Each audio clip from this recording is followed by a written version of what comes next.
श्री कृष्ण के द्वारा सुदामा जी का स्वागत। राजा परीक्षित ने पूछा, भगवान, प्रेम और मुक्ति के दाता परब्रह्म परमात्मा भगवान श्री कृष्ण की शक्ति अनंत है, इसलिए उनकी माधुर्य और ऐश्वर्य से भरी लीलाएं भी अनंत हैं। अब हम उनकी दूसरी लीलाएं, जिनका वर्णन आपने अब तक नहीं किया है, सुनना चाहते हैं। ब्रह्मन, यह जीव विषय सुख को खोजते खोजते अत्यंत दुखी हो गया है। वे बाण की तरह इसके चित्त में चुभते रहते हैं। ऐसी स्थिति में ऐसा कौन सा रसिक, रस का विशेषज्ञ पुरुष होगा जो बार बार पवित्र कीर्ति भगवान श्री कृष्ण की मंगलमयी लीलाओं का श्रवण करके भी उनसे विमुख होना चाहेगा। जो वाणी भगवान के गुणों का गान करती है वही सच्ची वाणी है।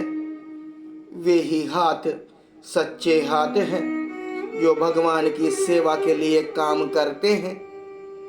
वही मन सच्चा मन है जो चराचर प्राणियों में निवास करने वाले भगवान का स्मरण करता है।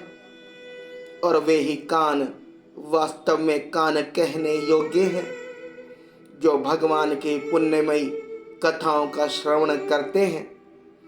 वही सिर है जो चराचर जगत को भगवान की अचल चल प्रतिमा समझकर नमस्कार करता है और जो सर्वस्त्र भगवत विग्रह का दर्शन करते हैं। वे ही नेत्र वास्तव में नेत्र हैं। शरीर के जो अंग भगवान और उनके भक्तों के चरणोदक का सेवन करते हैं, वे ही अंग वास्तव में अंग है। सच पूछिए तो उन्हीं का होना सफल है। सूत जी कहते हैं, शौनक आदि ऋषियों, जब राजा परीक्षित ने इस प्रकार प्रश्न किया तब भगवान श्री शुकदेव जी का हृदय भगवान श्री कृष्ण में ही तल्लीन हो गया। उन्होंने परीक्षित से इस प्रकार कहा। श्री शुकदेव जी ने कहा, परीक्षित, एक ब्राह्मण भगवान श्री कृष्ण के परम मित्र थे। वे बड़े ब्रह्मज्ञानी, विषयों से विरक्त, शांत चित्त और जितेंद्रिय थे। वे ग्रस्त होने पर भी किसी प्रकार का संग्रह परिग्रह न रखकर प्रारब्ध के अनुसार जो कुछ मिल जाता उसी में संतुष्ट रहते थे। उनके वस्त्र तो फटे पुराने थे ही, उनकी पत्नी के भी वैसे ही थे। वह भी अपने पति के समान ही भूख से दुबली हो रही थी। एक दिन दरिद्रता की प्रतिमूर्ति दुखनी पवित्र व्रता भूख के मारे कांपती हुई अपने पति देव के पास गई और मुरझाए हुए मुंह से बोली, भगवान, साक्षात लक्ष्मीपति भगवान श्री कृष्ण आपके सखा हैं। वे भक्त वांछत कल्पत्रु, शरणागत वत्सल और ब्राह्मणों के परम भक्त हैं। परम भाग्यवान आर्यपुत्र, वे साधु संतों के, सत्य पुरुषों के एकमात्र आश्रय हैं। आप उनके पास जाइए। जब वे जानेंगे कि आप कुटुंबी हैं और अन्न के बिना दुखी हो रहे हैं तो वे आपको बहुत सा धन देंगे। आजकल वे भोज, वृष्णि और अंधक वंशी यादवों के स्वामी के रूप में द्वारका में ही निवास कर रहे हैं और इतने उदार हैं कि जो उनके चरण कमलों का स्मरण करते हैं उन प्रेमी भक्तों को वे अपने आप तक का दान कर डालते हैं। ऐसी स्थिति में जगत गुरु भगवान श्री कृष्ण अपने भक्तों को यदि धन और विषय सुख जो अत्यंत वांछनीय नहीं है दे दें तो इसमें आश्चर्य की कौन सी बात है। इस प्रकार जब उन ब्राह्मण देवता की पत्नी ने अपने पति देव से कई बार बड़ी नम्रता से प्रार्थना की। तब उन्होंने सोचा कि धन की तो कोई बात नहीं है, परंतु भगवान श्री कृष्ण का दर्शन हो जाएगा, यही तो जीवन का बहुत बड़ा लाभ है। यही विचार करके उन्होंने जाने का निश्चय किया और अपनी पत्नी से बोले, कल्याणी, घर में कुछ भेंट देने योग्य वस्तु भी है क्या? यदि हो तो दे दो। तब उस ब्राह्मण ने पास पड़ोस के ब्राह्मणों के घर से 4 मुट्ठी चिड़वे मांगकर एक कपड़े में बांध दिए और भगवान को भेंट देने के लिए अपने पति देव को दे दिए। इसके बाद वे ब्राह्मण देवता उन चिड़वों को लेकर द्वारका के लिए चल पड़े। वे मार्ग में यह सोचते जाते थे कि मुझे भगवान श्री कृष्ण के दर्शन कैसे प्राप्त होंगे। परीक्षित, द्वारका में पहुंचने पर वे ब्राह्मण देवता दूसरे ब्राह्मणों के साथ सैनिकों की 3 छावनियां और 3 ड्योढ़ियां पार करके भगवत धर्म का पालन करने वाले अंधक और वृष्णिवंशी यादवों के महलों में जा पहुंचना अत्यंत कठिन है। जा पहुंचे। उनके बीच भगवान श्री कृष्ण की 16,000 रानियों के महल थे। उनमें से एक के उन ब्राह्मण देवता ने प्रवेश किया। महल खूब सजा सजाया अत्यंत शोभा युक्त था। उसमें प्रवेश करते समय उन्हें ऐसा मालूम हुआ मानो वे ब्रह्मानंद के समुद्र में डूब उतर रहे हों। उस समय भगवान श्री कृष्ण अपनी प्राण प्रिया रुक्मणी जी के पलंग पर विराजे हुए थे।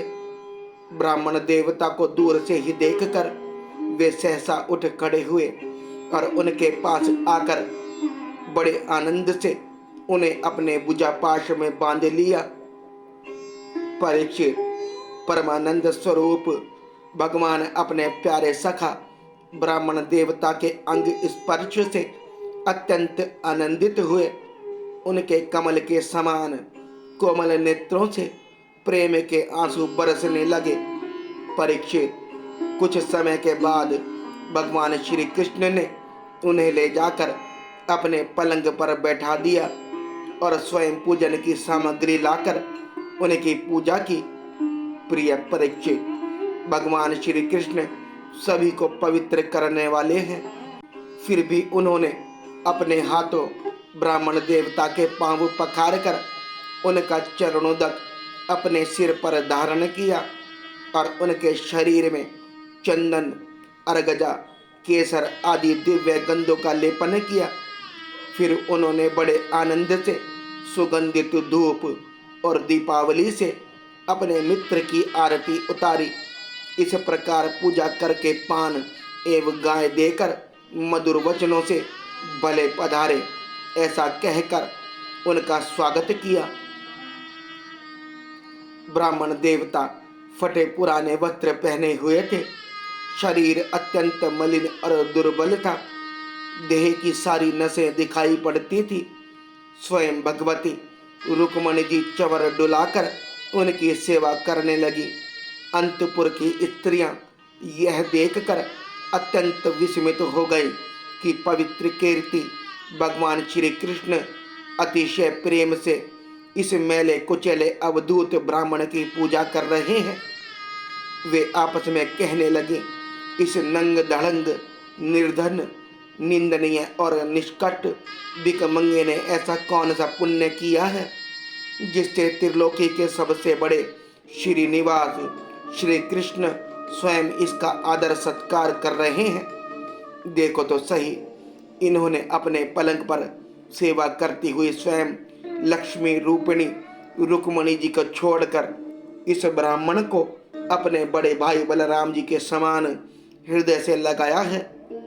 प्रिय परीक्षित, भगवान श्री कृष्ण और वे ब्राह्मण दोनों एक दूसरे का हाथ पकड़कर अपने पूर्व जीवन की उन आनंददायक घटनाओं का स्मरण और वर्णन करने लगे जो गुरुकुल में रहते समय घटित हुई थी।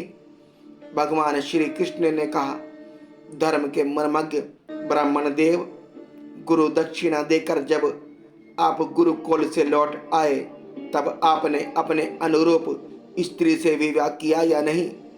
मैं जानता हूँ कि आपका चित्त गृहस्थी में रहने पर भी पराये विषय भोगों में आसक्त नहीं है। विद्वान, यह भी मुझे मालूम है कि धन आदि में भी आपकी कोई प्रीति नहीं है। जगत में विरले ही लोग ऐसे होते हैं जो भगवान की माया से निर्मित विषय संबंधी वासनाओं का त्याग कर देते हैं और चित्त में विषयों की तनिक सी भी वासना रहने पर भी मेरे समान केवल लोक शिक्षा के लिए कर्म करते रहते हैं। ब्राह्मण शिरोमणि, क्या आपको उस समय की बात याद है जब हम दोनों एक साथ गुरुकुल में निवास करते थे? सचमुच गुरुकुल में ही द्विजातियों को अपने ज्ञातव्य का वस्तु का ज्ञान होता है, जिसके द्वारा वे अज्ञान अंधकार से पार हो जाता है।